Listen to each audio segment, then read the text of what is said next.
मित्रों, रक्षाबंधन के त्योहार पर बहनें अपने भाई की कलाई पर राखी बांधती हैं और साथ ही अपने भाई की लंबी उम्र की कामना करती हैं। इस दिन भाई अपनी बहन को रक्षा का वचन देता है। रक्षाबंधन भाई बहन के प्रेम का पवित्र त्योहार है। रक्षाबंधन का त्योहार हिंदू धर्म के बड़े त्योहारों में से एक है। मित्रों, इस वर्ष ये त्योहार कुछ विशेष संयोग लेकर आया है। इस वीडियो में मैं आपको उन संयोगों के बारे में तथा शुभ मुहूर्त के बारे में भी बताऊंगा। लेकिन इस त्योहार की शुरुआत कैसे हुई थी, इस संबंध में कई कथाएं मिलती हैं। ये भी हमें जरूर जानना चाहिए। आज मैं आपको उन कथाओं के बारे में संक्षेप में बताऊंगा। मित्रों, इस त्योहार के शुरुआत की कई कथाएं हैं। कुछ आदि काल की भी है और कुछ ऐतिहासिक काल की भी है। कहने का मतलब ये है कि आदि काल से ही इस त्योहार का महत्व रहा है और अब भी उतना ही महत्व है। पौराणिक कथाओं में एक कथा ये है कि जब देवताओं और राक्षसों के बीच में युद्ध चल रहा था, तब युद्ध में इंद्र देव राजा बलि से हार रहे थे। इसके बाद इंद्र की पत्नी इंद्राणी ने भगवान विष्णु से प्रार्थना की थी। इंद्राणी ने भगवान विष्णु से प्रार्थना की और भगवान विष्णु ने इंद्राणी को एक पवित्र धागा दिया और कहा कि उसे इंद्र की कलाई पर बांध दे। इंद्राणी ने वह धागा इंद्रदेव की कलाई पर बांध दिया, जिसके बाद इंद्रदेव विजयी हुए थे। एक कथा ऐसी भी है कि जब यमुना ने यम को राखी बांधी तो मृत्यु के देवता यमराज ने उन्हें अमरता प्रदान की। ऐसा कहा जाता है कि वह इस भाव से इतने प्रभावित हुए कि उन्होंने घोषणा की कि जो भी बहन भाई को राखी बांधेगा और भाई अपने बहन की रक्षा करने की संकल्प लेगा, वह भी अमर हो जाएगा। महाभारत में युधिष्ठिर ने श्री कृष्ण से पूछा था कि क्या मैं सभी संकटों से कैसे पार पा सकूंगा और इसके लिए कोई उपाय बताएं। श्री कृष्ण ने युधिष्ठिर से कहा था कि वह अपने सभी सैनिकों को रक्षा सूत्र बांधे और युधिष्ठिर ने ऐसा ही किया और अपनी पूरी सेना में सभी को रक्षा सूत्र बांधा। युद्ध में युधिष्ठिर की सेना विजयी हुई और इसके बाद से इस दिन को रक्षाबंधन के तौर पर मनाया जाने लगा। महाभारत काल की एक और कथा है कि जब शिशुपाल का वध करते समय भगवान कृष्ण की तर्जनी में चोट आ गई तो द्रौपदी ने लहू रोकने के लिए अपनी साड़ी फाड़कर उसका चीर उनकी उंगली पर बांध दी थी। ये भी श्रावण मास की पूर्णिमा का दिन था। कृष्ण ने चीरहरण के समय उनकी लाज बचाकर यह कर्ज चुकाया था। रक्षा बंधन के पर्व में परस्पर एक दूसरे की रक्षा और सहयोग की भावना निहित है।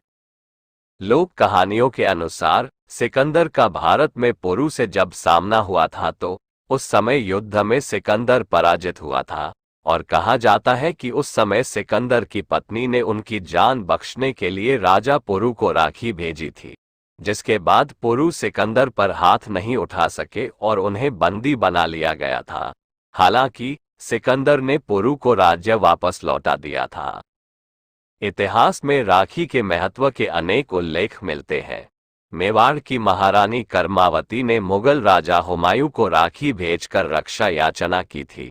हुमायूं ने मुसलमान होते हुए भी राखी की लाज रखी और मुंहबोली बहन की रक्षा के लिए मेवाड़ पहुंच गए। ये पवित्र पर्व श्रावण शुक्ल पूर्णिमा को मनाया जाता है। इस दिन बहनें अपने भाइयों की कलाई पर रक्षा सूत्र बांधती हैं। भाई बहनों को जीवन भर उनकी रक्षा का वचन देते हैं। इस बार रक्षाबंधन का पर्व 30 और 31 अगस्त 2 दिन मनाया जाएगा।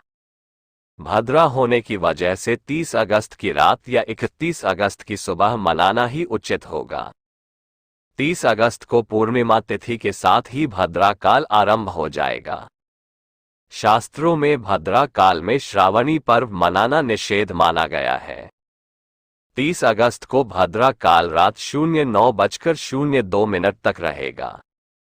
इस समय के बाद ही राखी बांधना ज्यादा उपयुक्त रहेगा। राखी बांधने के लिए दोपहर का समय शुभ होता है। ऐसे में 30 अगस्त के दिन भद्रा काल के कारण राखी बांधने का मुहूर्त सुबह के समय नहीं होगा। उस दिन रात में ही राखी बांधने का मुहूर्त है। 31 अगस्त को श्रावण पूर्णिमा सुबह 07:05 तक है। इस समय भद्रा का साया नहीं है, इसलिए आप सुबह सुबह भाई को राखी बांध सकती हैं। इस साल भद्रा का साया होने के कारण रक्षाबंधन का पर्व 30 और 31 अगस्त दोनों दिन मनाया जा सकेगा। इस साल राखी पर ग्रह नक्षत्रों की शुभ स्थिति करीब 200 साल बाद बन रही है।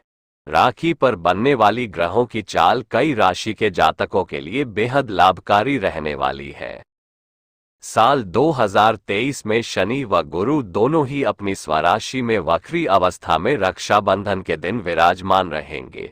इसके साथ ही शनि अपनी स्वराशि कुंभ में वक्री अवस्था में संचरण कर रहे हैं। गुरु मेष राशि में रहेंगे। 30 अगस्त को रात 08:46 तक धनिष्ठा नक्षत्र रहेगा। इसके बाद शतभिषा नक्षत्र प्रारंभ हो जाएगा।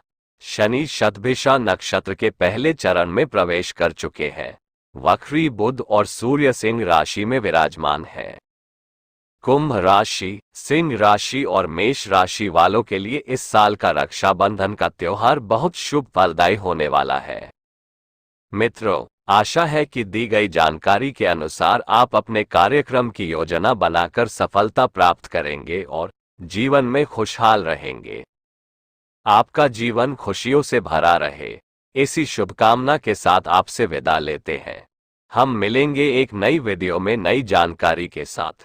मित्रों, इस बात का ध्यान रहे कि आपके सहयोग से ही हमारा उत्साह बढ़ता है और हम आपके लिए और अधिक वीडियोज लाते हैं।